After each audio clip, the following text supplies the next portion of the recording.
Welcome everybody to the 15th episode of the Walking the Walk panel series. Today's episode is focused more on moving forward for the next academic year for the new student leaders moving forward. Also want to give a big shout out before we continue to all seniors and all graduating students and all students who've made it through another year, especially post-pandemic. Big shout out to all of you. My name is Ricardo Padilla. I'm the Programs Director for Diversity, Equity, and Inclusion in STEM here at Seneca University. I also oversee the Diversity and Inclusion Student Center, and I am the staff support for the Ideas Coalition. I would now like to introduce the panelists that are here. So let's start off with Dana Johnson, if you want to spend a little bit of, 60 seconds to introduce yourself. Yeah, hi guys, I'm Dana, and I'm a second year civil engineering major, and I'll be our incoming NSBE president for this upcoming year. Awesome, thank you. Up next, Kayla.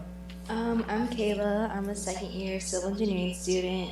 I will be the incoming SPHE co-pres as well as the incoming ASCE communications coordinator, Ideas Coalition co-lead with Giselle, and then the peer advisor for civil engineering.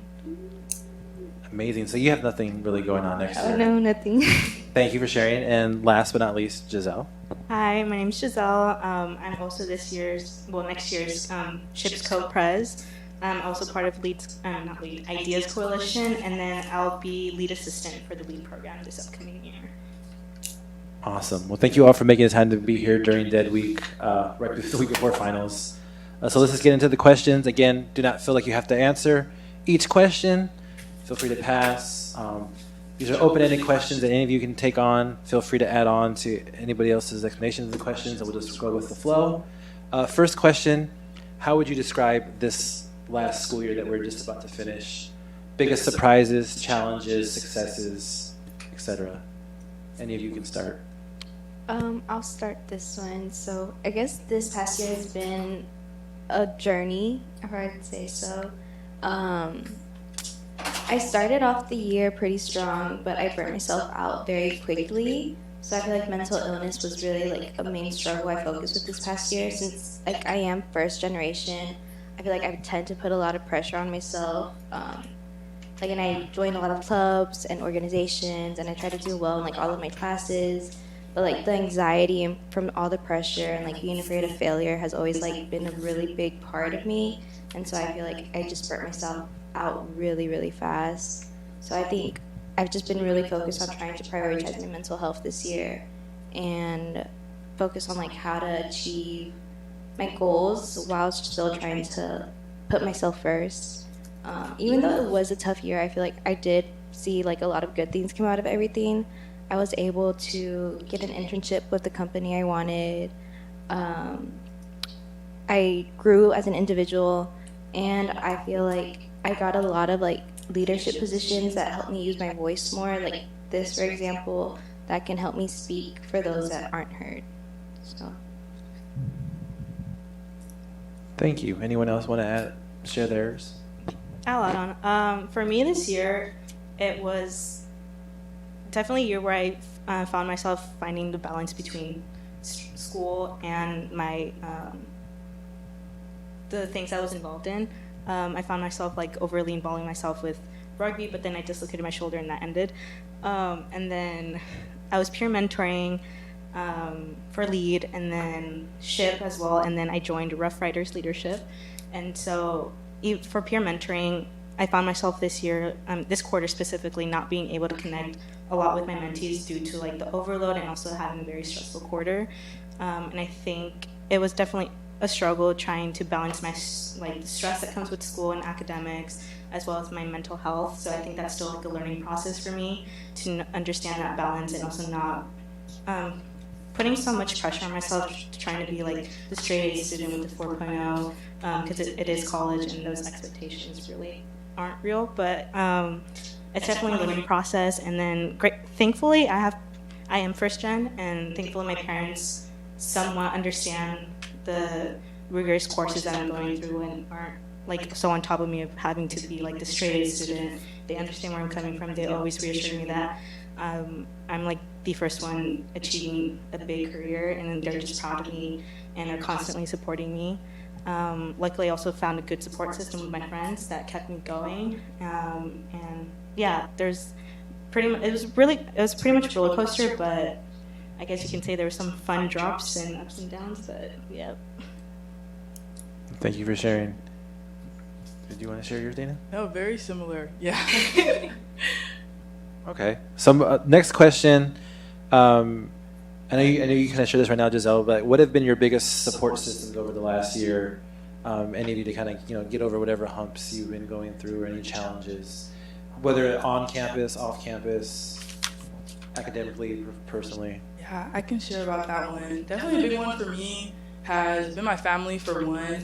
I went to SoCal for our NSBE convention, and then after I stayed with my cousins, and then my cousins were like, "Oh, we're so proud of you." And my cousins have kids, little cousins, and I was there teaching my little cousin how to do algebra and things like that. But she was just so enamored with the idea of engineering and math. So it was cool for me to be able to be that for her. Of yeah, you could totally be an engineer if that's what you want to do. So yeah, being able to be a role model and getting that support from my family of just everyone being super proud, I feel like it's been a big support system for me. And then also just the civil community is amazing. So yeah, definitely a shout out to the civil department. I feel like it's been so cool even over the past year. Everyone in our year getting a lot closer. So we're all late night heapy, all supporting each other, and mostly homework, but also hanging out, and then random 7-Eleven runs. I feel like it's really cool to be able to have that community, and yeah, you couldn't trade it for anything, because I feel like without that, I would not be able to get through this really difficult major. Thank you. Anybody else want to add? Yeah, the civil community is definitely one that really has helped me go through this whole year, especially the seniors. One of my peer mentors for lead, she is civil, and she has helped me a lot. Even starting from freshman year, giving me advice with professors to take and how to get through the civil classes, what to worry about and what not to worry about. And I think we also within our class, we are such a good support system to each other. And I think that's what really just holds us together, knowing that we're all going through it. No one's above another. There's no hierarchy that exists between us. We all appreciate our goals, and we're all just motivating each other just to keep going. And I think also the civil department faculty members are very motivative and reassuring that you're gonna especially as first gen. I don't think a lot of faculty members really understand where we're coming from and why we struggle so much. But at least having those very few faculty members that have that understanding and reassuring us, hey, I've gone through those steps. You're gonna be fine. Look at me, I'm here. You can also achieve what I have achieved. And I think that's also what has helped me a lot and keep me motivated to continue this very hard career. That's amazing. So I'm hearing a lot of good things about the civil community. Yeah, civil's the best. I was whatever. Okay. So kind of piggyback off of a previous comment that you shared, Kayla. What supports do you wish the administration, Santa Clara University School of Engineering, everybody in general, could better do to support students' mental health, and bring resources and bring things along? Not just targeted to you, but if any of you. No. Yeah, that's fine. You want to say it? Go ahead. I think one of the biggest things that the administration fails to do is actually putting actions to their words, especially with the POC community. They tend to take advantage of us in the sense that we're always the front page of the magazines or on social media. And honestly, when I first came here to Santa Clara, the reason why I chose to come to Santa Clara was, I saw the diversity. But then that was completely contradicted when I came here. Went to a lead program, had my first lead week, and then was told by my mentor, this is the most POC that you'll see on campus. And then comes move-in day, and it was just pretty much PWI institution. And I think the administration really doesn't hear the POC community, because we've reached out multiple times. We haven't seen steps taken to see some progression within the institution. Yeah, I think a major issue I have with the administration is just treating POC objects on campus. I was an orientation leader this past summer, and anytime I was on campus or anytime we had an event going on, they'd all up in our faces, just trying to take pictures of us, trying to like interview us or stuff like that. And like the entire orientation team was just POC because they're trying to advertise to, like incoming transfers and incoming first years that we are a diverse school when in reality we aren't at all. And I feel like there's a very big division between POC and like the white people on campus. And I feel like the administration can actually like try for next year to do something to make that a little bit better. I feel like in terms of like mental health, how you were asking, I know like the bottom of the syllabus is kind of the required part that everyone throws in their syllabus about like, oh yeah, like we care and here's the number for caps and all that stuff. I feel like on like an individual level, like just between the faculty, like just being kind and gracious really goes a long way for people of like, yeah, if someone needs to turn something in late, like maybe the late policy isn't super important and you can just lend them a hand. Like, I don't know, I feel like being met with mercy and graciousness from faculty has made all the difference while I've been here. So I feel like if more faculty had that same sort of heart, I think a lot of students would benefit from that. So thank you for sharing that, all of you. So kind of, again, piggyback off of that, you know, I know I've seen the struggle this year with, you know, email overload, you know, different forms of communication and Slack working and then Slack not working. What are things or ways you could see for the future moving forward to like improve communication between the administration on campus, between the departments to the students, like to really make it where it feels fair in a way and not an overload? Because I you know, while email can be effective, I think it's just gotten to the point where it's not. I don't think it should be the top choice. I'm wondering all of your thoughts, like what, if you have any, like what could be improved, or what could be a mode of communication that would work better. I think that there's a lot of room for faculty and administration to utilize the orgs more, because it's literally just concentrated groups of students. And so I feel like getting in touch with student leadership and then having it like trickle down, I feel like would be cool, because then anytime that we as an NSBE board hear something, we immediately go tell the rest of the board members. And so I feel like it's a great way to get messages out there, that things that would normally be drowned out by, yeah, like 10 different emails that you got in the same hour. It'd be better to be more direct, and I think it would also help just the connection and sort of bridging a gap between like administration and the students. I think, yeah, just like in-person contact with the organizations is what is going to help us grow, because emails don't do anything. I have to like send 5 emails back to back for them to respond, and then they take forever to respond after that. So I think just trying to connect with like the student-ran organizations can probably better that connection. I agree. I also agree, and then also like really utilizing that social media platform that every organization uses, and like learning, I guess, how to use it properly. And because I know everyone's like always constantly on their phone, so like most likely they'll see news come up on their social media. So that's definitely one of our main like resources. Okay, thank you. So kind of move on to a little bit more about the administration. What do you wish in general faculty administration could have done differently this year to improve something, whatever areas you think could be, like was maybe a real pain point this year, whether that's in the School of Engineering or across campus, as maybe the way they addressed something or didn't address things? I think, so this year we've already, so far, seen 2 incidents that, like racial attacks for LSU and NSBE, or like E-Way. LSU account got hacked and was racially attacked. And then just recently, today, got out that a black student who's a junior was, physically attacked by one of the girls from the women's soccer team. And so I'm not sure if word has been spread out, but definitely it's been spread out in the POC communities through the MCC and all of the organizations. And I think when it comes to those situations, the administration fails to actually take action and give us support to like lend us a hand and like support us, like, oh, like, hey, like we hear you and here's the actions that we can take, or even just like give us some sympathy rather than just saying, oh, we're going to take these actions, but like not seeing those actions be taken. So I think that's definitely one of the biggest things that we want as administration to fix, because I know it's easier said than done, especially with like policies that the institution has to follow and stuff like that. But I feel like they need to stop actually saying words and actually take action. Yeah.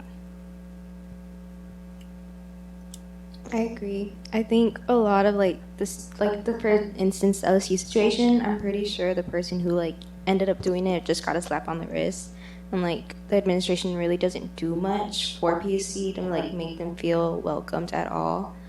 There's been like those are just like major instances, but there's been a lot of like minor like microaggression instances or like that. Like I've had a lot of that stuff happen to me over the past 2 years, and I just feel like there can be ways, like I think we talked about this in our ideas meeting, just having the faculty go through training or like administration do some type of like presentation for faculty to like allow them to understand how to go through in certain situations and how to like deal with like, if there's an instance of microaggression or like a sexist joke made in class or something like that, like just allowing them to know what to do in those type of instances.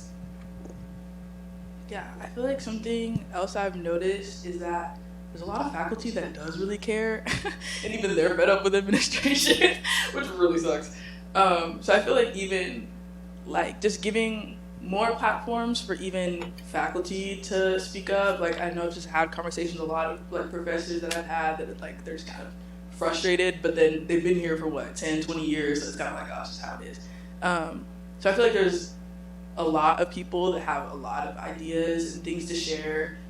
So I feel like giving them an opportunity to be able to speak and then be heard, like not just like, you know, an email being like, thanks for your thoughts, but really acting on what people have to say. Because yeah, the SE community is definitely the students, but then also like the faculty that are here see a lot, and they're here for longer than we are. So Thank you all for sharing that. So think about next year as the future presidents, co-presidents of some amazing orgs. What advice would you give your peers and other students moving into next year? Like, what advice would you give first-year students that will be starting in the fall quarter, and anybody else that's going through anything now? I think for first-gen students, especially in STEM, specifically going in engineering, to not let those general courses be the reason why you want to drop out of that major. Those are, especially chem. Fortunately, I didn't have to take it, but I saw my friends suffer, and I'm like, ooh, yep. Like, because I know, like, as first-gen students, like, college is very, very new. Like, none of our family members have gone through it. Perhaps we have siblings or so, but it's like, this is a whole new experience that we don't even know how to tap into, which is why, personally, I appreciate the LEAD program, because having that first introduction of Santa Clara before school started really helped me like recognize the resources that I have, as well as like get to know peers who I'm like now really close friends with.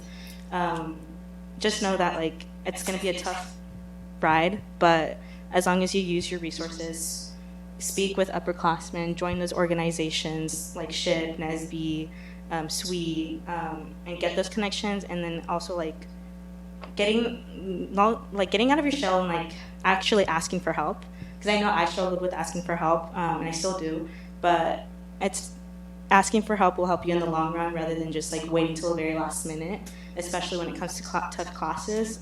It's honestly how you're going to be able to succeed. Yeah, you may have that one class where you're trying your best and it's just not working out. Your professor, if you go to office hours and you show that you're trying to put in the efforts, your professor will give you like some sort of like sympathy and like understand like, okay, like where can I help you?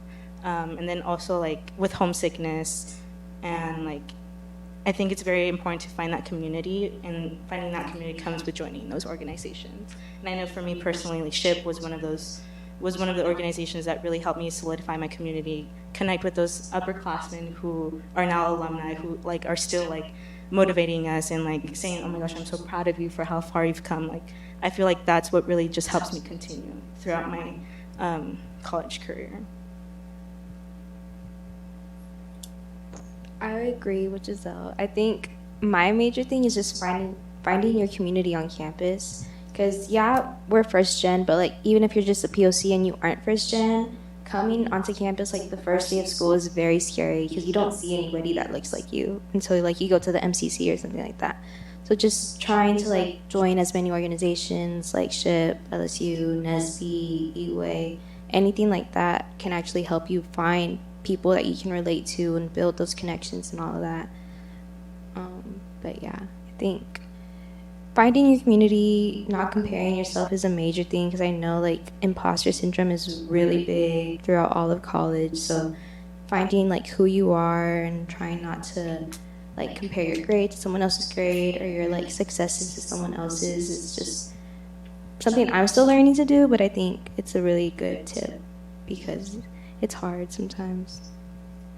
Yeah, I agree. I don't know what possessed me when I got here. I've never really been like a proactive person, but I was like a commuter. I'm still a commuter. Anyway, and so I was like, guys, I'm gonna have no friends. I was so worried about having no friends when I got here. And so I decided like just to put myself out there and just go to everything. It's like, why not? And I ended up finding a lot of really cool communities like NSBE, like that's the gang, and I love Igwe, and I love like all the civils and ASCE and all the people I met there. But I feel like that wouldn't have been possible if I hadn't have been proactive at the beginning. So yeah, I definitely want to encourage just all students to just be proactive and try your best to just push yourself out of your comfort zone. Even talking to professors, and I was really nervous to go to office hours. I was like, no, they're gonna see that I need help. But I'm like, yes, they're gonna see that you need help. That's the whole point. And so now I can't go a week without going to 8 office hours. I literally live on it. So yeah, just make yourself known and put yourself out there. I feel like there's a lot to gain, and even if you don't find your community right away, just the more that you do it, like you'll find something that really works for you, and it's definitely worth it. And like also finding like your friend group is trial and error, especially if like you're the only person at your school coming to a different school. You'll meet a lot of people through the way, but like I feel like freshman year is like your trial and error year. Sophomore year is like okay, somewhat trial and error, but then you're solidifying it. Junior year, like you're solid, you're chill.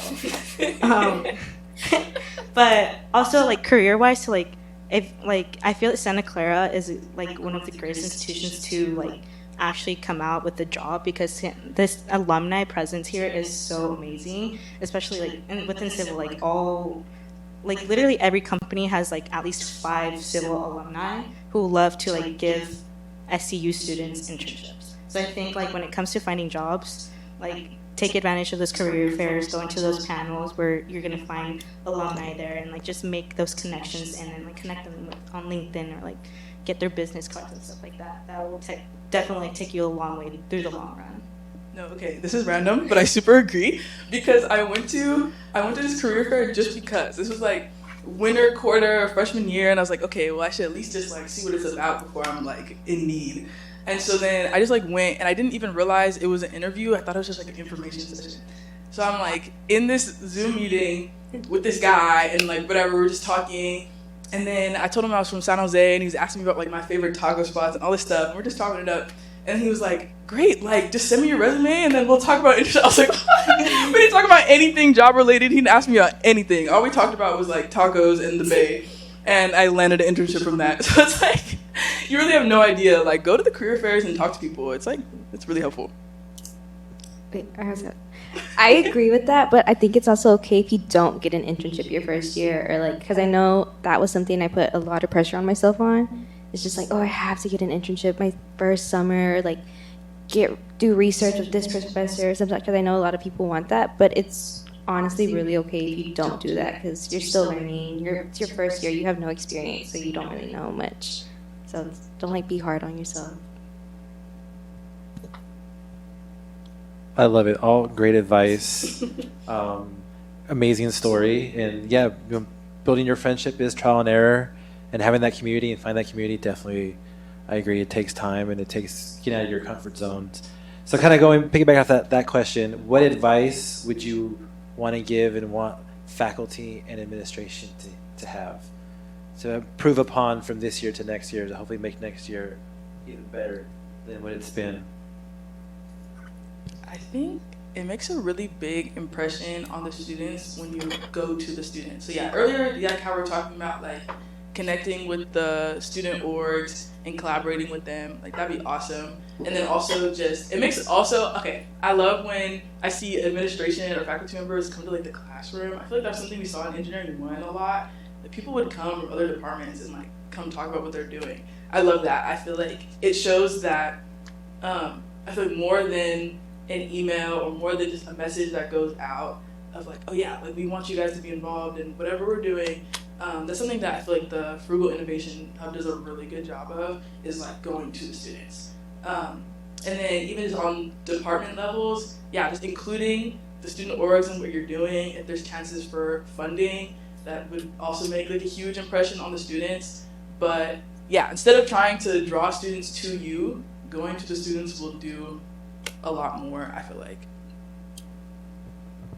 I think for overall, just like, especially when it comes to POC and first generation, just having patience and also like taking the time to learn how we work, I guess, when it comes to learning. Because personally, I'm slower learner, and then when it comes compared to like my peers. So I feel like having that patience with your first gen students who need that extra like hand to study and like pass the class. I feel like that kind of training, and then would help a long way for to students to see like, oh, like my like professor understands where I'm coming from and why I'm struggling. Then also learning how to deal with like those microaggressions that are in class, because I've heard people like within like their core classes experience some like white students say some out of pocket thing, and then the teacher just standing there like not knowing what to do, and then all eyes are on them, and they're just like they're not the teacher, they're not supposed to correct their mannerisms, their actions. Like the professor is the head right now. Like they should be able to like, you know, call them out, or like at least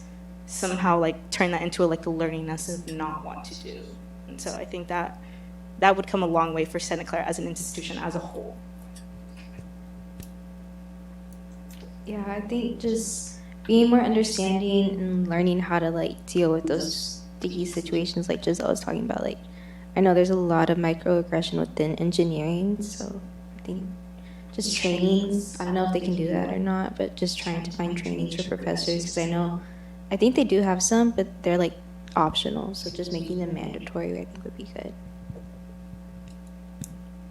If you all could, which trainings would you like to be like mandatory for faculty and administration to attend, that you feel like there are current gaps in? Struggles that first gen students go through, how to deal with like racial situations or microaggressions in class. I think for me it's really just microaggression. I think understanding like how POC students are, but like in engineering I think microaggression can go under like all of that. Like everything can go under microaggression. All right, thank you. So final question before we go to Q&A in case anybody has a question in the audience. So for each of you, as current and future leaders of SHIP, NSBE, members of Ideas Coalition, what are your hopes for next year for those organizations, and any other organization that you're a part of for next year? Like, what are your goals that you hope to accomplish? Definitely, Kayla and I were talking about this. We really want to grow SHIP to the point where like for example, ACE has like a bigger banquet with like professors, celebrating seniors, like current students and alumni. We just recently had our SHIP banquet, and it was only just us students and then us just celebrating, giving 10 senior their SHIP stoles. And like we really want to grow the SHIP community, especially because we know there's a lot of other POC like Latin students in engineering and in STEM in general who don't come. So I definitely want to like bring out the word about SHIP, because I've also like talked about SHIP to other friends or other peers, and they're like, oh, what's SHIP? I'm like, oh, it's this. Like it's surprising to hear that SHIP isn't like a known organization here at Santa Clara, and I definitely want to make the name bigger. And the thing is, like, we do a lot of stuff, like when it comes to professional events. And personally, I've gained a lot through it, and I've been able to land internships from it. So I think, especially for the incoming for the first-gen students and Latin students coming to Santa Clara, like make SHIP known to them and know the resources that we have for them as well. Yeah, I think growing our members is really big for us, and I think getting more funding, like we want to do more fundraisers, get more money so we can take more members to national conventions so they can get more internship opportunities and like professional opportunities as well. This year we were only able to fund 12 students, right? I think partially fund 12 students. We want to be able to take way more and like have it paid for everything. I think we also, just overall grow SHIP and get more faculty involved as well.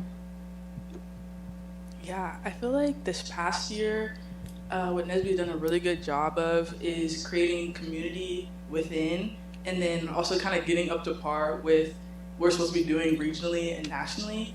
And so I feel like for this upcoming year, it'd be great to focus on just becoming more of a resource, and more so like aligning with the NSBE mission statement about like outreach. Definitely want to feel like we are a resource to just the surrounding communities, and then also just a resource for the people within, and then having companies come out and feeling like for Black engineers here, if they are looking for an internship, if they're looking for interview prep or just professional development, this is like where they go. And then also a resource for companies. We're literally in the middle of Silicon Valley. There's no reason why they should be looking outward for any Black engineers. Like, we should be the spot. So trying just to market ourselves more as like we have what you need. And so yeah, making sure that we're tight with like corporate sponsorships and getting involved with other organizations as well. Expect some NSBE SHIP collabs. It's collab season. So things like that. We just want to be a resource for everybody. I think another thing we want to do for SHIP is make it more inclusive, because I feel like a lot of people have told me that they don't go to SHIP because they're not an engineer, but I think just because of the name, like Society of Hispanic Professional Engineers, I want to make it, or me and Giselle have talked about making it to like be more inclusive by saying and scientists and including Latina instead of Hispanic, because not everyone is Hispanic in engineering, right? Awesome. So curveball, because I was hearing you talk about outreach and things.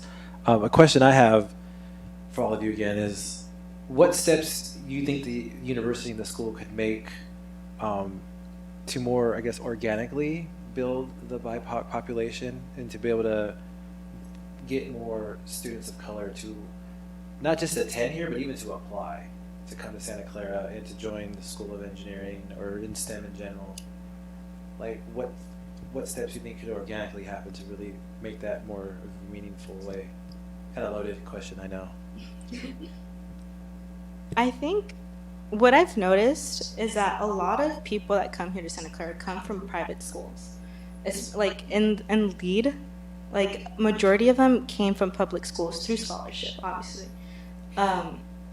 And I come from a public school. A lot of people from my public schools went to public universities, like UCLA, your Cal States. So I think like reaching out to public schools, especially in San Jose, because San Jose has a big POC community, which is funny to see that Santa Clara doesn't have a bigger POC community than it should have.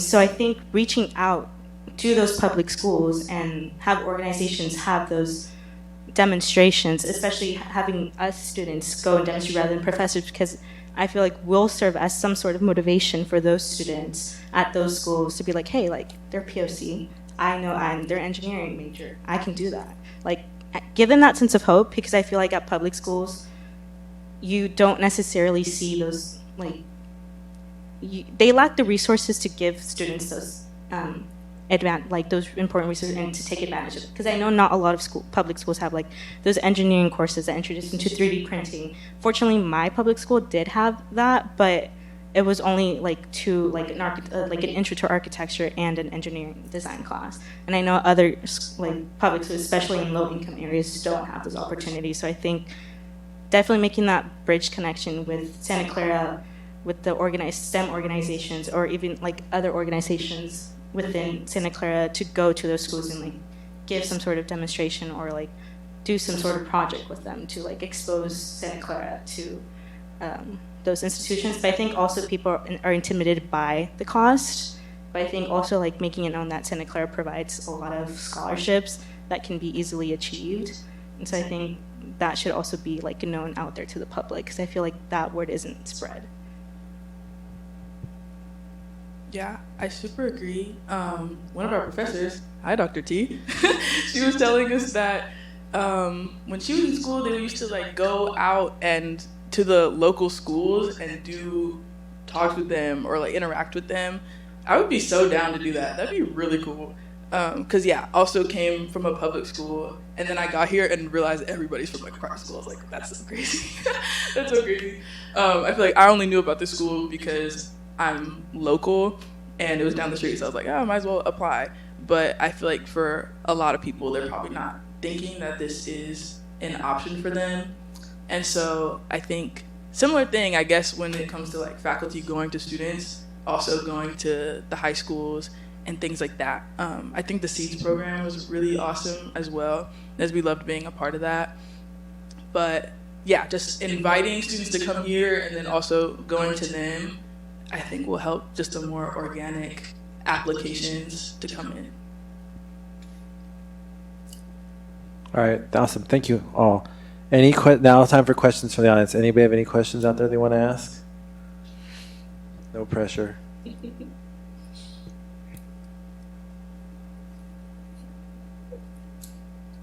I ask a request? Yes, you can. Since I was already called out. If y'all are willing, I would love to meet and really get down some of your key points and wants at the administration level. And I mean, I'm not at a high place in it, but I can be squeaky and loud and I can try. And I would also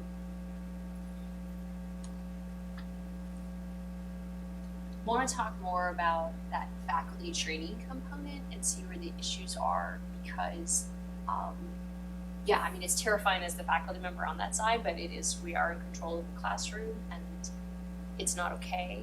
And yeah, anyway, so at some point. I'm down. Can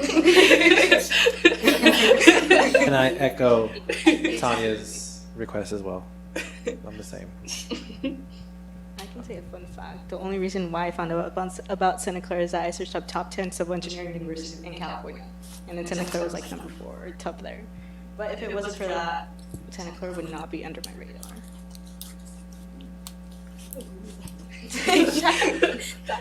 All right, well, I guess we can go to the next part then. So, thank you for this meaningful conversation. Thank you for taking the time to share.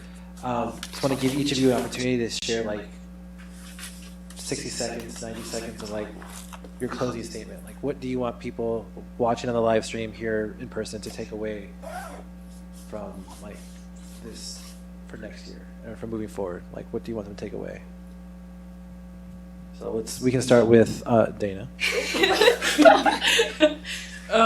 Yeah, I think biggest takeaway would definitely just to like get involved and to learn. I think it's really valuable to hear from different perspectives. Like, I really appreciate being able to hear things from like a SHIP point of view.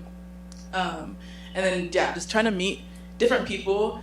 And then, yeah, just being proactive. I feel like it's really important of just being active in your school and being active in your own education and the environment that you're a part of, because the environment that like you're in now, it also will help set other future generations up. And so, yeah, the things that we do now make a big difference for people coming along the line, so it doesn't only like improve your experience, but it'll help somebody else. And yeah, get involved. Thank you, Dana. Now, Kayla. I agree. I think just get involved, put yourself first, try your best, and just, I don't know, I feel like mental health, I think, is my number one takeaway, and just taking care of like yourself, especially at a PWI and as a POC.